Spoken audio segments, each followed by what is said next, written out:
Final লুকটা দেখো কেমন দেখাচ্ছে, কেমন হয়েছে দেখো তো, লোভনীয়।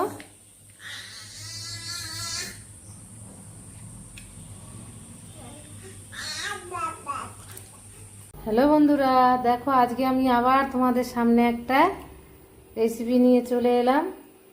আম আর টক দই, এই দুটো জিনিস দিয়ে আমি আজকে আবার একটা জিনিস বানাবো, তোমাদের দেখাবো জিনিসটা বানিয়ে। টক দইটা এখানে রেখে দিলাম জল ঝরানোর জন্য। এই দেখো আমগুলো আমি কেটে নিয়েছি। এবার আমি এই আমগুলোতে মিক্সিতে দিয়ে একটা পেস্ট করে নেব। আমের পাল্প আমার রেডি।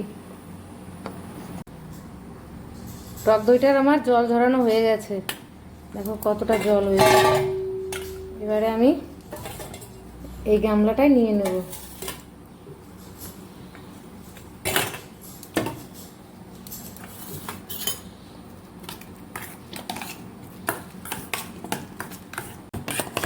দইটাই যেন দানা দানা ভাব না থাকে, আমি তার জন্য ভালো করে একদম পেস্ট করে নিলাম, একদম মাখনের মতো হয়ে গেছে। এবারে এই আমের পাল্পটা আমি দইয়ের মধ্যে দিয়ে দেব। আগে সবটা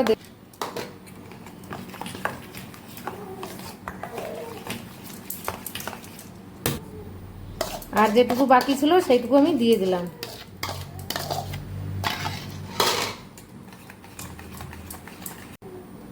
দিয়ে দিচ্ছি গুঁড়ো চিনি 2 চামচের মতো। এবার চিনিটা নির্ভর করবে আমের উপর, আমি 2 চামচের একটু বেশি দিয়ে দিলাম। আর দিয়ে দিচ্ছি দুধ,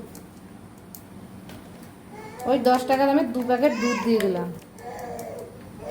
এবারে আবার ফেটিয়ে নেব। এই দেখো ফেটানো আমার হয়ে গেছে, একদম দানা দানা নেই, খুব সুন্দর কিন্তু ফেটানো হয়েছে। এবারে একটা বাটি নিলাম, এই বাটিতে একটু তেল বুলিয়ে দিলাম, তারপরে কাগজটা দিয়ে দেব। এবারে আমি এই বাটিতে ঢেলে দেব।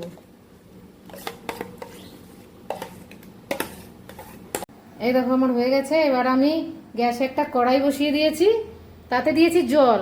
এবার জলের মধ্যে এইটা বসিয়ে দেব, আর এইটা দিয়ে ঢাকনা দিয়ে দেব। এইটা দিয়ে দিলাম যাতে জল না ঢোকে। এবারে আমি ঢাকা দিয়ে দেব, হাইও না একদম লো না, মিডিয়াম গ্যাসে আমি বসিয়ে দেব 20 থেকে 25 মিনিট। আমার হয়ে গেছে, আমি গ্যাসটা এবার অফ করে দিলাম। এই দেখো ঢাকনা তুলছি। এবার একটা কাঠি দিয়ে চেক করে দেখবো হয়েছে কিনা। দেখো হয়েছে, লেগে সেরকম যায়নি।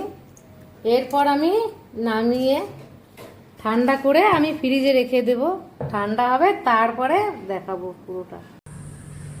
এই দেখো 2 ঘন্টার জন্য ফ্রিজে রেখে দিয়েছিলাম।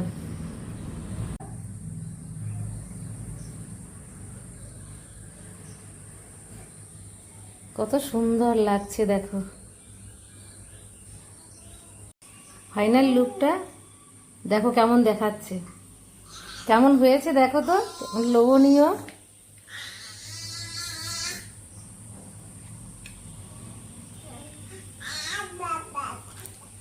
দেখো ঘরে থাকা সাধারণ অল্প জিনিস দিয়ে টক দই আর পাকা আম দিয়ে একটা পুডিং তৈরি করে ফেললাম।